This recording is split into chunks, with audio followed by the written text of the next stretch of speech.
Hello la communauté, j'espère que ça va pour vous. Donc comme promis avec un petit jour de retard, désolé, parce qu'hier j'ai eu vraiment beaucoup de choses à faire. Donc la réponse en fait donc à la foire aux questions, celle que j'avais proposée donc il y a une semaine et un jour. Donc je vous avais proposé pour ceux qui le souhaitaient en fait de poser des questions via Messenger, via vidéo pardon, sur des questions que vous posez sur des problématiques que vous rencontrez en fait au quotidien. Vous avez été donc assez nombreux finalement en fait à poser des questions. Donc le but a été pour moi de synthétiser globalement en fait ce que j'ai pu lire ou entendre euh, afin de pouvoir répondre de façon globale. Donc sachez que chaque cas est unique évidemment et spécifique à son histoire. Donc c'est très difficile pour moi en fait de faire de l'individualité en fait dans ce genre de réponse. Et sachez que donc en ce qui concerne en fait mes réponses, elles ne font pas office de vérité en fait, hein. C'est-à-dire qu'ici je vais donner mon point de vue, ma perception, qui est liée à mon histoire et mon expérience en tant qu'humain, en tant que thérapeute, en tant que coach, en tant que multitude de choses et en fonction des connaissances que j'ai. Donc, et savoir aussi que cette vidéo ne fait pas office en fait de thérapie en fait en soi. Elle permet simplement de pouvoir mettre une compréhension sur certaines choses, sur des dynamiques en fait que l'on peut vivre en fait à l'intérieur de soi, dans son histoire. Et, et encore une fois, un peu comme dans la dernière vidéo, ramener un petit peu de hauteur en fait à tout ça, parce qu'au-delà des cas individuels, on va dire que dans la globalité, on a des mécanismes assez similaires, nous les humains. Alors cette vidéo, j'ai décidé dans sa synthèse de parler de la... parce qu'elle revenait beaucoup sur globalement les émotions pas digérées, comme une colère qui se maintenait, comme une tristesse ou une amertume ou de la culpabilité. Donc ça va renvoyer à une notion de deuil et puis au type de relation parfois qu'on pouvait avoir en fait avec les autres, qu'elles soient finalement dans une relation de couple ou avec un enfant, ou avec parfois les gens du boulot ou la famille ou autre chose. Euh, et donc j'ai décidé parce que dans les cas qui m'ont été exposés, de parler aussi de ce qu'on appelle la dépendance affective.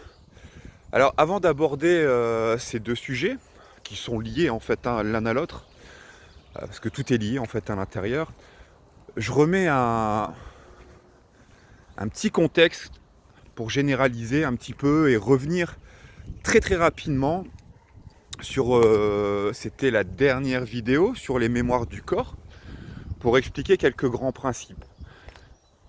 Donc on a vu en fait dans cette vidéo que dès l'enfance et même dans le ventre de la maman, on absorbait, on imprégnait en fait finalement les histoires de nos parents dans un premier temps, mais aussi de l'environnement dans lequel en fait on va évoluer. Et tout ça vécu dans la perception en fait d'un enfant et de la vulnérabilité qu'il peut avoir face à une situation. Donc ça, il faut bien comprendre parce que ça va être l'origine un petit peu de ce que vous êtes. Et tout le cheminement qui va suivre de ça, l'histoire que vous allez vivre et les événements que vous allez rencontrer, le type de situation et de personnes que vous rencontrerez, sera toujours un écho, et si le problème n'est pas traité, un renforcement en fait des croyances, des idées, des schémas qu'on a vus et des modèles en fait qu'on a pu observer, avec des stratégies plus ou moins des fois identiques ou complètement opposées, bref, c'est-à-dire la fuite, combat ou la tétanie, ou l'imitation, ou j'ai envie de dire le copiage en fait du modèle. Et c'est pour ça que souvent j'aime bien parler de pièces de théâtre avec, on va dire, où les décors changent et les acteurs changent, mais pourtant on a toujours le même acteur principal qui revit d'une certaine façon les mêmes types de situations. Alors ce qu'il faut comprendre avec ces mémoires, c'est que bon, elles sont propres en fait à l'espèce de l'humain. Elles ne s'arrêtent pas à votre vie et à votre individualité, elles s'arrêtent déjà aux mémoires de l'espèce. Ça c'est important de le comprendre.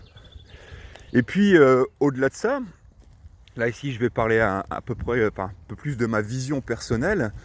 Elle s'arrête aussi à ce que je dirais une partie un peu plus karmique, énergétique, c'est-à-dire un peu plus spirituelle de la chose. Donc quand on comprend en fait la mécanique du corps, du cerveau, de l'esprit ou autre chose, comme on l'avait expliqué, tout n'est que miroir de soi-même. On attire à soi les situations, les personnes, et on se rend compte que l'on tombe toujours un peu dans les mêmes boucles. Et en effet, en fait, en gardant les mêmes causes, eh ben, on produit en fait les mêmes effets. C'est Albert Einstein en fait qui expliquait ça très très bien. Et donc forcément, on peut être surpris à chaque fois de se dire mais mince, je tombe toujours dans ce même type de situation. Oui, chaque situation qui n'est pas traitée, je répète, va avoir son lot en fait finalement, va se baser sur des peurs fondamentales, le rejet, l'abandon, la trahison ou autre chose, et va donner naissance à une palette de mécanismes de défense, de comportement, d'adaptabilité, euh, propre à chacun, même si on peut trouver des grandes généralités, et son lot d'émotions qui vont s'auto-alimenter et entretenir autour de ça, qui vont elles-mêmes en fait alimenter vos propres croyances et donc votre façon de regarder le monde et d'y réagir. Alors, voilà, maintenant que j'ai remis un petit peu ce cadre, très, très rapide, excusez-moi, ce qui est important de comprendre, c'est que il vit en nous plusieurs dimensions. Il y a ce que l'on vit, notre perception et ce qu'on palpe par notre corps, évidemment, ce qu'on vit par l'expérience du corps, mais on a aussi toute une vie mentale, c'est-à-dire qui interprète les choses, et une vie émotionnelle. Et j'ai envie de dire aussi pour moi en fait une vie un peu plus énergétique en fait. Donc ces dimensions elles sont intriquées l'une dans l'autre, on ne peut pas les séparer.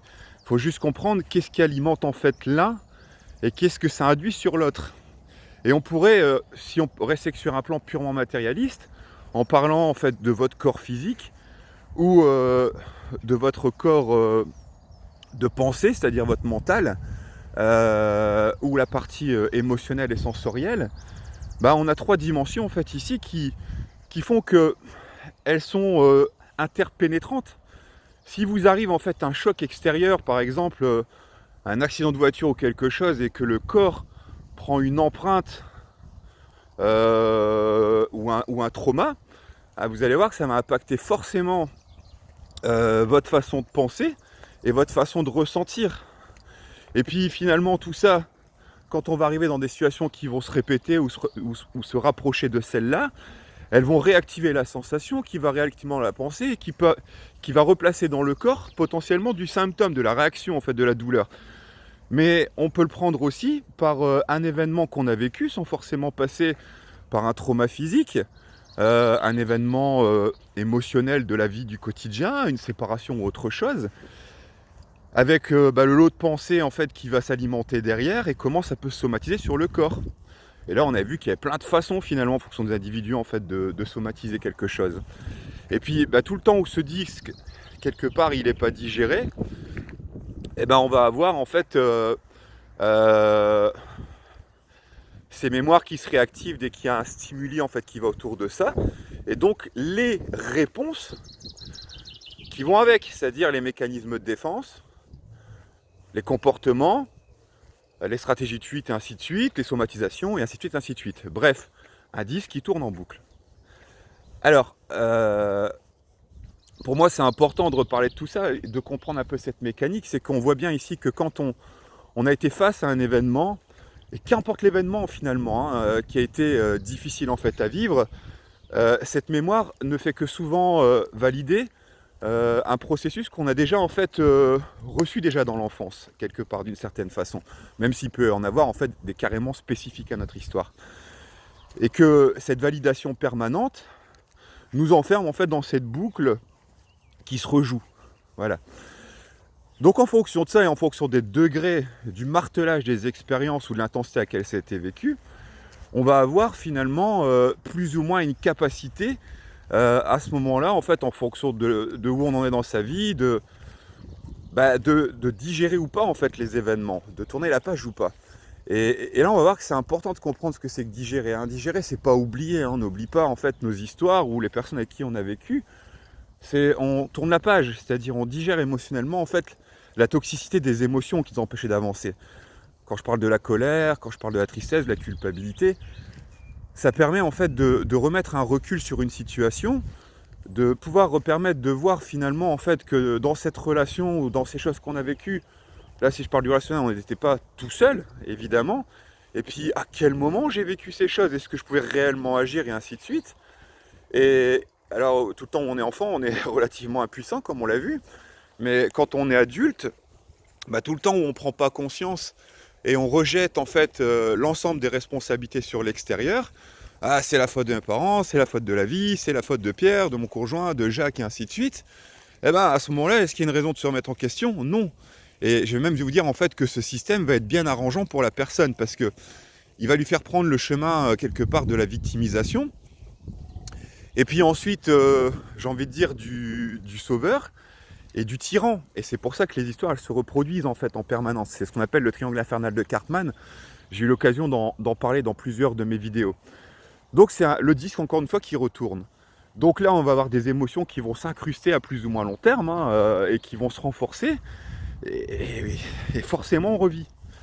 Donc ce que je veux faire comprendre c'est que à l'échelle de l'espèce et en sortant des situations individuelles, quand une colère persiste à long terme et qui n'a pas été, j'ai envie de dire, libérée réellement, ou une tristesse ou une culpabilité, elle rejoue toujours la même partition. Donc là, on est dans les processus du deuil, ce qui est normal en fait chez l'être humain, sauf que c'est quand ça s'installe dans le long terme où ça devient plus normal et c'est là où ça commence à vous pourrir la vie quelque part. Parce que oui, vous pouvez dire si, comment je vais dire, en prenant un cas concret d'une question que j'ai eue, en disant bah moi dès qu'il y a un homme qui s'approche de moi, je suis agressif et hostile. Il faut savoir que quand ces expériences elles ont été martelées et répétées, le cerveau crée de la généralisation. C'est-à-dire il met tout le monde dans le même sac. Et forcément, comme il y a eu des blessures de ce côté-là, il a tendance en fait à, pas dans un premier temps, il y a les phases de conquête, tout va bien. Dès qu'il y a des phases d'engagement, on reproduit un peu les mêmes systèmes et on remet les mêmes systèmes défensifs. Donc forcément, derrière, on a à nouveau en fait un système qui est renforcé et qui réagit à nouveau en mettant tout dans le même sac. Donc ici, évidemment, ce qui est important, c'est de pouvoir faire un travail sur les parties du deuil qui n'ont pas été faites pour pouvoir sortir de ces distorsions. Et j'ai envie de dire qu'au-delà de ça, il y a, c'est tout un appel à une complétude à soi-même. Alors pourquoi je parle de complétude à soi-même? Les événements peuvent nous sembler tragiques, en effet, mais pourtant, quand on y regarde de plus près, l'être humain peut avoir une tendance et une nature, pas forcément chez tout le monde, mais un peu insatiable et d'incomplétude, c'est-à-dire qu'il recherche beaucoup dans son monde extérieur ce qui lui manque à l'intérieur en fonction du vécu qu'il a eu. Dans une recherche d'attention, dans une recherche finalement en fait d'amour, de biens matériels qui a pu manquer, de confort, des manques divers et variés. Et on peut tenter de le rechercher dans le monde du travail, on peut tenter de le rechercher dans la relation à l'autre. Et parfois quand on obtient ces choses qu'on a tant voulu, elles durent un moment et après on se dit « Ah mince, c'est normal » et on recherche à avoir plus et on se rend compte que finalement, qu'importe le domaine qu'on prendrait, le temps sera toujours l'indicateur qui nous ramènera à cette insatisfaction. Prenons l'exemple d'une personne qui est très belle, qui a toujours vécu sur un principe de séduction et qui a tourné autour de ça toute sa vie, avec les stratégies qui allaient avec, pour obtenir parfois ce qu'elle voulait. Le temps passe et cette beauté s'altère avec le temps. Et un peu comme dans Blanche-Neige, il y aura toujours, si je voulais être un petit peu miroir, dis-moi qui est la plus belle ou le plus beau, c'est qu'à un moment donné, vous allez toujours voir apparaître très rapidement des Blanche-Neige en fait qui vont arriver. Et là, ça sera un cadre de frustration qui, au bout d'un moment, va faire un renvoi à soi-même, à la notion du temps qui passe, à notre côté éphémère en fait de nous êtres humains, et quelque chose qui va nous renvoyer à une jalousie ou autre chose et qui va nous faire du mal à soi et à autre chose. Donc l'acceptation d'une situation, elle passe par notre complétude à soi-même et par l'acceptation justement. Et la complétude à soi-même, c'est la capacité de pouvoir se rendre heureux, déjà être capable de se rendre heureux par soi-même. Et pour pouvoir se rendre heureux par soi-même, c'est sûr qu'on vit dans un monde matériel. On peut forcément trouver des choses dans notre environnement, mais tout va dépendre de la façon dont on les regarde. Donc derrière chaque histoire, il y a des conditionnements. Il y a eu des choses qui ont été réprimées, il y a eu des choses en fait qui ont été sursoulignées, et on a recherché des approbations, ce qu'on va appeler du conformisme en fait, hein, se conformer à ce que les gens attendent de nous, à ce qu'ils pensent de nous, ce qui empêche littéralement de trouver son soi intérieur. Et quand on ne trouve pas son soi intérieur, on doit toujours le combler à l'extérieur. Et c'est là où forcément on va rentrer dans ces notions de dépendance, qu'elles soient affectives ou matérielles ou autre chose. Elles vont être en fait un jeu de possessivité dans lequel on se rend compte que finalement, chaque chose dans ce monde ne peut être possédée. Hein, c'est-à-dire que... comment je vais expliquer ça ? Chaque chose se vit de façon éphémère et se vit dans l'instant présent, mais elle ne peut être possédée. On ne peut pas posséder une personne, même si je pense qu'on a tous essayé de le faire. On possède... on vit quelque chose. Et dans ce sens-là, on peut avoir chez nous les êtres humains une difficulté en fait, pour des raisons de sécurité, pour des raisons d'appartenance, pour des raisons de peur en fait, du rejet ou autre chose, de vouloir en fait chercher à posséder en fait quelque chose, un bien ou des personnes, des situations. Alors c'est ça en fait, cette partie de l'être humain en fait en nous, qui parfois joue contre nous et qui nous empêche en fait de vivre réellement en fait le présent. Donc pour en revenir un petit peu à ces notions de dépendance ou de deuil et d'acceptation, ce qu'il faut comprendre, c'est que dans chaque épreuve que l'on vit, c'est un chemin initiatique, hein, littéralement, hein, qui nous amène en fait à être capable de retrouver dans notre chimie intérieure qui l'on est réellement. Pourquoi on est dans ce monde ? Se reposer des questions fondamentales.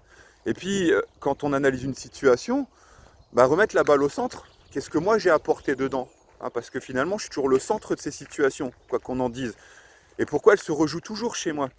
Alors, on peut y mettre une compréhension, faire une analyse, s'entourer des gens qui nous connaissent bien ou de la famille pour tenter de compléter le tableau, c'est une chose.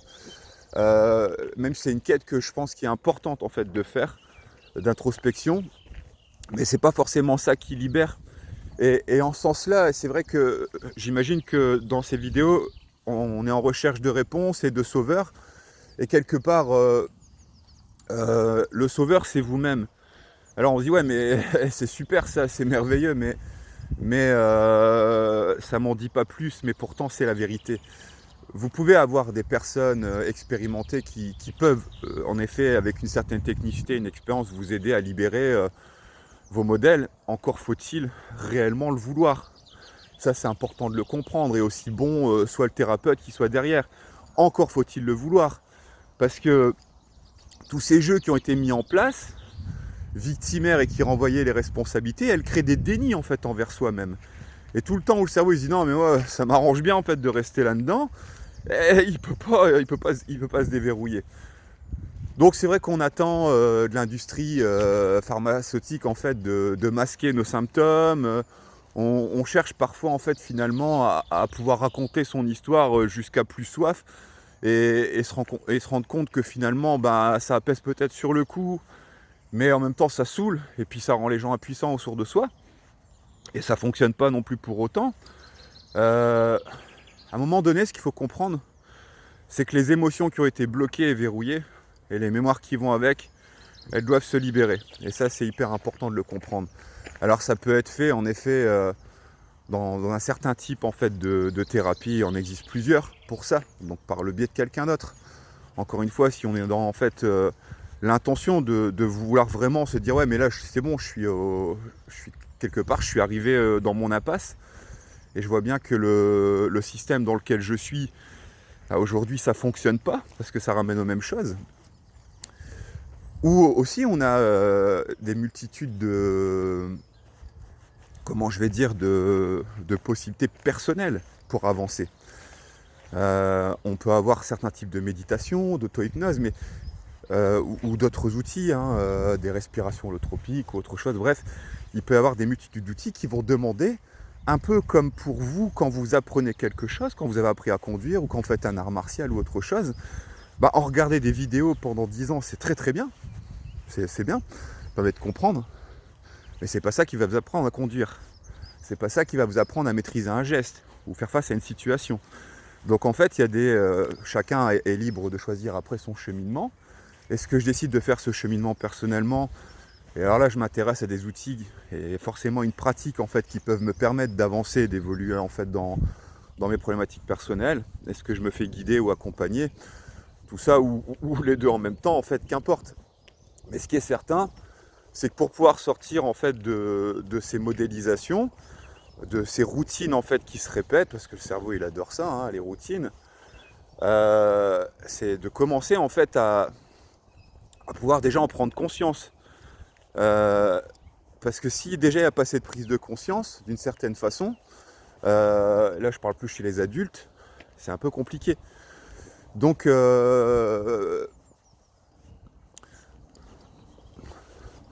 voilà, quand une émotion en fait est maintenue et entretenue dans le temps et qu'elle développe un certain type de comportement, bon, c'est une étape du deuil qui n'a pas été faite. Voilà comment j'y répondrai, et ça c'est important, un peu comme une blessure, c'est important de pouvoir en fait la soigner. Sinon en fait on ferme des portes et on ferme son champ des possibles de ce côté-là, et forcément ça rend pas heureux et ça crée du repli sur soi-même.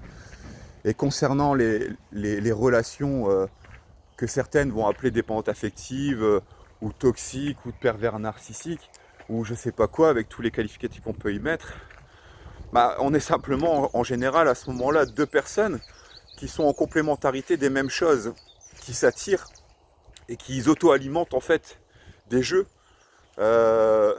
compensatoires avec des rôles de maman-enfant ou autre chose, et qui s'étouffent dedans tout simplement. Donc dans ces jeux-là, il n'y a pas de... ça révèle simplement les vulnérabilités de chacun. Il n'y a pas de gentil ou de méchant en fait quelque part. Il y a encore une fois quel rôle je joue dans mon quotidien, consciemment ou inconsciemment, quel bénéfice j'en tire, et le bilan des souffrances qu'il y a derrière. Donc ici, moi je ne vais pas vous dire dans une situation il faut fuir, il faut combattre, il faut faire ci ou ça, parce que ça c'est propre à chacun, à ses valeurs, à ce qu'il est. Et quelque part, moi j'ai pas la réponse en fait à tout ça. Juste simplement qu'à un moment donné, si vous voulez que une situation soit plus légère, aussi bien dans votre façon de regarder la vie, d'y réagir, de pouvoir y mettre du sens, de pouvoir, comment je vais dire, retrouver des états d'être dans lesquels on se sent bien, oui, ça passe par sa complétude à soi-même, c'est-à-dire la non-possessivité. Mais il faut aussi comprendre que l'autre en face, dans la relation, il a aussi parfois un travail à faire. Donc, et après, c'est un choix en fait de décider de maintenir ou pas en fait une relation dans la mesure où elle est possible ou pas. C'est en ça où j'ai pas la réponse, mais dans tous les cas, comme pour la démarche du deuil, elle n'est qu'un cheminement qui nous apprend en fait à comprendre qui l'on est, ce que l'on veut, vers quoi on veut avancer, dans quoi on est enfermé ou pas. Et puis simplement en fait l'accepter comme parce qu'on est des êtres humains avec nos forces et nos vulnérabilités, et simplement regarder ce que nous disent nos vulnérabilités sur nous-mêmes, et apprendre en fait finalement à en prendre conscience et les travailler pour ne pas retomber encore une fois, comme je disais en fait depuis plusieurs fois, dans les mêmes boucles, dans les mêmes schémas. Je répète à nouveau cette phrase d'Albert Einstein, bah, les mêmes causes amènent les mêmes effets. Donc c'est pas toujours conscient. Ça veut pas dire que voilà, on doit se cacher derrière ça, c'est-à-dire que bah il y a il y a toujours une histoire derrière, une histoire souvent mal interprétée et mal comprise d'ailleurs. C'est souvent regardé justement par le prisme de l'enfant qu'on a été, qui n'a pas toujours tous les outils, les compréhensions, la possibilité d'agir. L'enfant expérimente d'une façon ou d'une autre l'impuissance, il faut bien le comprendre, hein, par sa vision justement des choses. Ça ne veut pas dire que quand on dépasse quelque chose, on doit être d'accord avec tout ce qui s'est fait ou tout ce qui s'est dit. Ça veut dire en fait qu'encore une fois, on tourne la page. Donc Euh, je sais pas si j'ai répondu réellement, c'était vraiment général, euh, à vos questions. Euh, c'est parce que c'est difficile de répondre avec des généralités, justement. Euh, Enfin, pour moi en tout cas. Mais simplement, si je devais conclure, se rendre compte que on pense souvent donner un pouvoir en fait à l'extérieur, et c'est ce qu'on fait par système éducatif, et pour moi c'est la voie qu'on doit expérimenter en fait, hein, d'une façon ou d'une autre, mais que votre pouvoir il est à l'intérieur de vous. Et ce pouvoir intérieur, en effet, il passe souvent, comme je disais, par une sorte de quête initiatique, c'est-à-dire les événements qu'on vit et qui se reproduisent. C'est comme une grande école en fait d'apprentissage.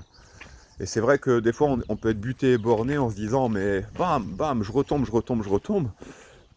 Ah ouais, mais tout le temps en fait où t'as pas compris la leçon, tu vas te la reprendre. Tu auras beau te mettre dans le déni, te mettre dans l'ignorance ou dans tout ce que tu veux, la vie elle va faire son œuvre, hein, tout simplement. Donc on a un choix, soit subir et à chaque fois, comment je vais dire, rejouer le même air de violon et se raconter les mêmes histoires. Ou est-ce qu'à un moment donné, en fait, on commence à apprendre qu'est-ce que c'est en train de nous dire de nous, à reprendre ses responsabilités et chercher en fait à avancer et évoluer, en fait, s'éveiller en fait finalement, j'ai envie de dire. Euh, donc ce que l'on vit à l'échelle individuelle, avec les conditions que l'on vit actuellement, est une antenne de résonance en fait, hein, au niveau mondial, à nos souffrances d'espèce et aux mémoires qui ont été transmises jusque-là. Euh, et à mes yeux sur un modèle qui aujourd'hui euh, n'est plus forcément adéquat à la façon, j'ai envie de dire, qui permet l'épanouissement en fait de l'être humain, parce qu'elle le prive de plus en plus de son autonomie et le rend esclave en fait de plus en plus de l'argent et des besoins matériels. Donc ça c'est ma vision. Et ce qui du coup a tendance à créer de la division en fait entre les gens. Là où justement aujourd'hui on aurait peut-être besoin d'union en fait entre les gens et de compréhension en fait de l'autre. Ce qui nous amène finalement à créer du rejet, c'est l'incompréhension et le jugement qu'on a de l'autre.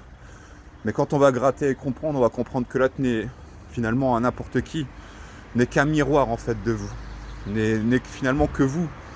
Même si sa forme et son apparence est différente, elle a exactement les mêmes attributs émotionnels que vous. Les mécanismes de défense diffèrent peut-être, mais dans les faits, ça ne reste qu'un humain, avec ses tristesses, ses colères et ainsi de suite, le respect qu'il peut demander, et voilà.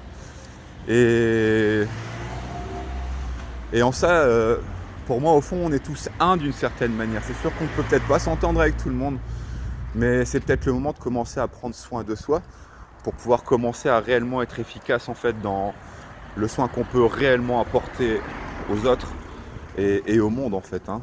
C'est ce qu'il faut comprendre, hein. C'est en changeant son monde intérieur. Si on est déjà en guerre avec soi-même, on ne peut pas attendre de la paix en fait du monde extérieur. Donc on a chacun finalement nos pacifications à établir. Et pour ça vous avez, comme je vous le disais, différentes formes. Je serais peut-être amené à développer sur cette chaîne des fois des outils ou des choses en fait dans ce sens-là. Des outils peut-être plus individuels pour travailler sur soi. Certains que j'ai pu expérimenter, d'autres que je suis en cours en fait d'expérimentation. Parce que moi-même, vous savez aussi, je suis qu'un humain, hein, et je traverse aussi des fois des épisodes où je me prends des claques, hein, de la vie, hein, ce qui était le cas il y a très peu d'ailleurs.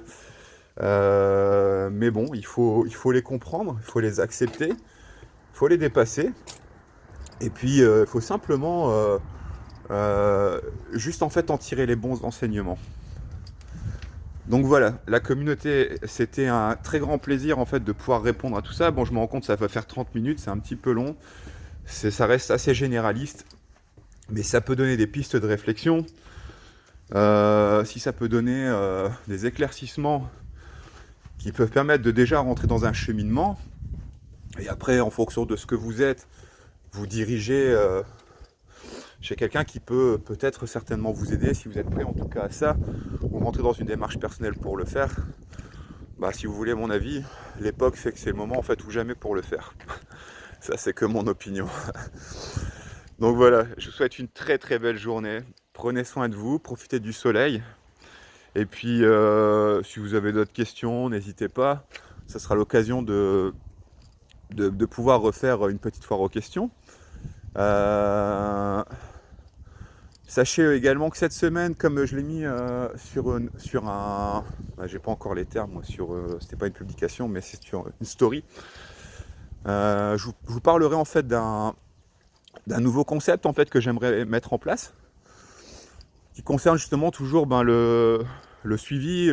C'est un mélange un petit peu de thérapie et de coaching, mais dans un cadre complètement différent, ce qui peut être pas mal en fait dans ces contextes-là. Donc voilà, je vous en dirai un petit peu plus par écrit et par vidéo.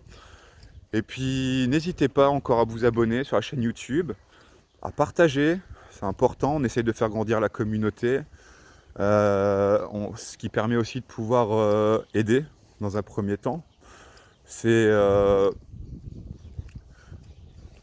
fonctionnement de groupe en fait quelque part ici, hein, c'est-à-dire qu'on n'est pas toujours tout seul dans le sens où on a des gens autour de nous des fois qui sont dans des situations compliquées. Et des fois, simplement le fait de voir des vidéos et savoir qu'il y a de l'espoir et qu'on peut changer des choses, c'est déjà beaucoup. Donc c'est pour ça que le partage il est important. Moi forcément individuellement aussi, ça me permet de faire grandir le groupe, de pouvoir aussi évoluer en fait dedans, de pouvoir développer des produits toujours plus adaptés. Et puis voilà, c'est du gagnant-gagnant. Donc je vous souhaite une très très belle journée et je vous dis à très bientôt. Bye.